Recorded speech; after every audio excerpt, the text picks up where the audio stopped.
Muy buenos días a todos. Hoy es viernes, día 24 de enero. En este día la Iglesia hace memoria de San Francisco de Sales, obispo y doctor de la Iglesia. San Francisco de Sales es el patrono de los periodistas, así que de entrada vaya mi felicitación para los periodistas y los comunicadores, que hacen una labor realmente excepcional, ¿eh? Cuando se hace bien, cuando se cuenta la verdad, cuando se habla con justicia, cuando pues además el medio de comunicación, bueno, pues entretiene, educa, ayuda, abre horizontes, no sé. Estoy pensando en la radio, estoy pensando en el periódico, estoy pensando en la barca del Padre, estoy pensando en tantos sistemas de comunicación modernos como tenemos, la hoja esta hora de la diócesis. En fin, damos gracias a Dios por la comunicación, por la verdad, por la voz de la comunicación. Felicidades a todos los periodistas. Luego hablaremos de San Francisco de Sales. Decir también que es viernes y por tanto día en el que recordamos el amor más grande del amor en la cruz. Por nuestro amor murió el Señor y por el amor que nos tiene nos ha salvado a través de la cruz, que es para nosotros también signo de victoria y signo de triunfo sobre el mal, sobre el pecado. No dejemos de dar gracias a Dios por ese amor tan grande. Es día del corazón de Jesús, ese corazón traspasado que nos ama con un amor incondicional, con un amor eterno.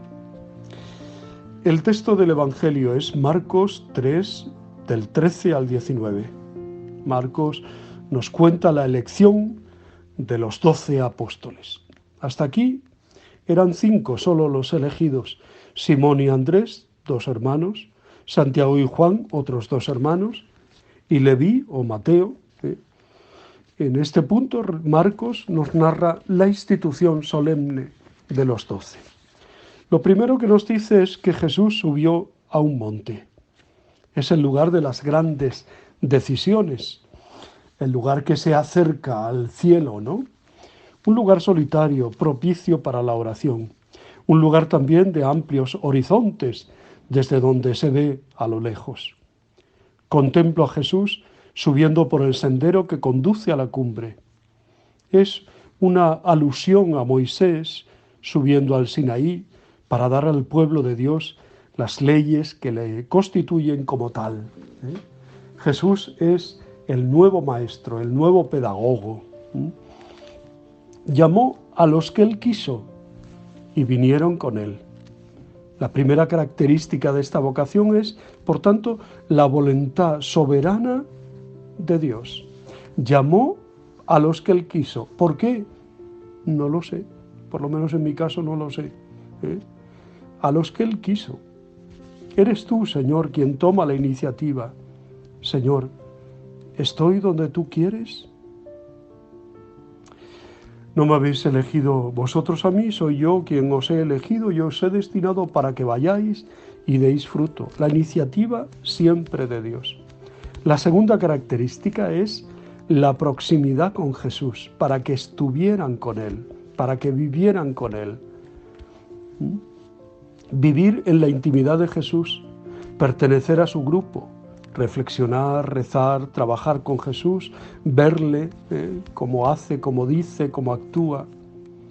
A fuerza de frecuentar a Jesús, deberán en 3 años llegar a pensar y actuar como Él.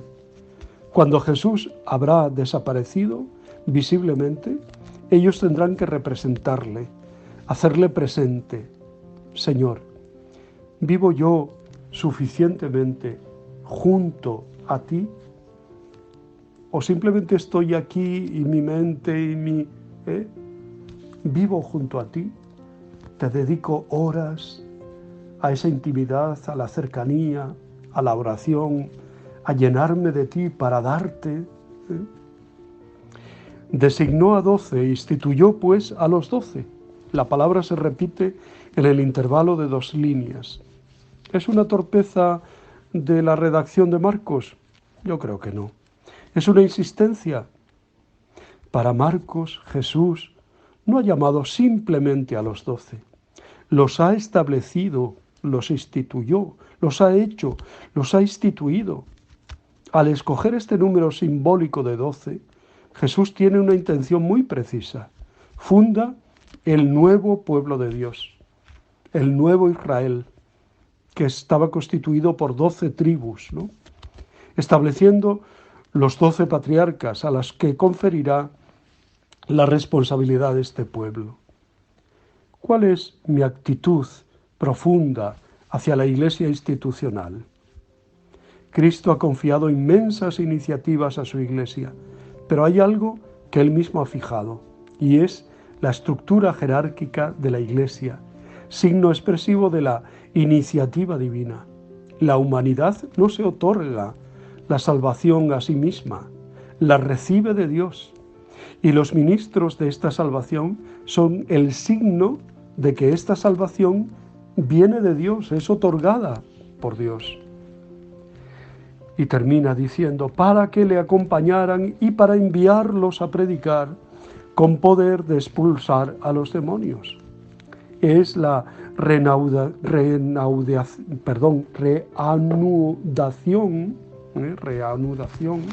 de la famosa jornada de Cafarnaúm, que daba un resumen de toda la actividad de Jesús. Los 12 han sido instituidos para hacer lo que hacía Jesús. Enviados, es la traducción de la palabra griega apóstoles, para predicar, es la misma misión que los apóstoles. Como Jesús y con Él hemos de proclamar la buena nueva del reino de Dios. Y para expulsar a los demonios es la segunda misión de los apóstoles. Como Jesús y con Él hay que combatir el mal del hombre, quitar el pecado del mundo, hacer que progrese el amor, expulsar a los malos demonios del hombre. Por medio de su Iglesia, de los 12 y de sus sucesores, Jesús continúa actuando. Y cada cristiano está asociado a esta obra con su palabra y su trabajo, donde quiera que se halle, en su medio familiar, o en su medio de trabajo, o en el ocio, o en el esparcimiento, donde quiera que esté.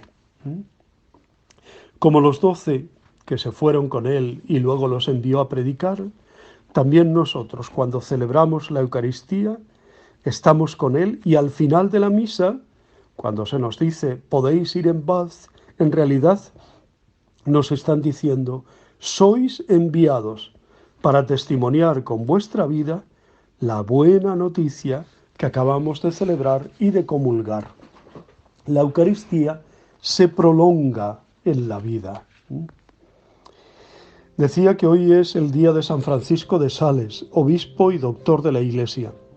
De noble familia saboyana, nació Francisco en el castillo de Sales en 1567. Estudió en París y obtuvo en Padua el doctorado en ambos derechos. Pasó en París una crisis de influencia calvinista. En la duda sobre su predestinación, reaccionó diciendo que si no en la eternidad, por lo menos en este mundo, haría todo lo posible para servir y amar a Dios. Fue ordenado sacerdote contra la voluntad de su padre y se presentó voluntario para la misión, difícil y expuesta, de la región calvinista de Chablais, al sur del lago Le Mans. Francisco obtuvo en ella la restauración del catolicismo tras muchas penas y peligros de su propia vida. A los 32 años fue designado obispo coadjutor y 3 años después obispo titular de Ginebra, con residencia en Annecy. Introdujo en su obispado las reformas tridentinas.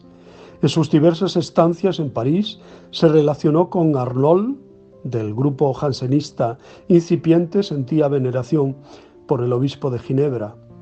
Pero sobre todo entró en contacto con Madame Acquier y su cenáculo con Berruyer de San Vicente de Paúl y Madame de Chantal, con cuya colaboración fundó la Orden de la Visitación, las religiosas salesas.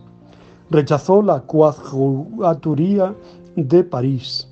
En 1622, a pesar de que se sentía enfermo y presentía la muerte, se dirigió a Lyon con el fin de reunirse con su señor, el duque de Saboya. Allí murió, el 28 de diciembre, víctima de un ataque de apoplejía. La canonización tuvo lugar en 1665. Gran apóstol y predicador, de espíritu agudo y educado, Sales se distinguió también como director espiritual, particularmente en los círculos femeninos de aquella extraordinaria alta sociedad francesa, dotada de un profundo sentido religioso. Francisco es uno de los mejores representantes del humanismo devoto de los inicios de l'École française. Actualmente existe en la Iglesia una institución que lleva su nombre, los salesianos. Esto se debe a que San Juan Bosco lo tomó como modelo del apóstol moderno. El vigente calendario renuncia a la fecha tradicional de la fiesta, 29 de enero, y adopta el 24, que es el día en que su cuerpo llegó a Annecy en 1623, lugar donde encontró definitiva sepultura. Damos gracias a Dios por la vida, la obra y el testimonio de San Francisco de Sales, obispo y doctor de la Iglesia. Yo os abrazo y os bendigo en el nombre del Padre, del Hijo y del Espíritu Santo. Os quiero.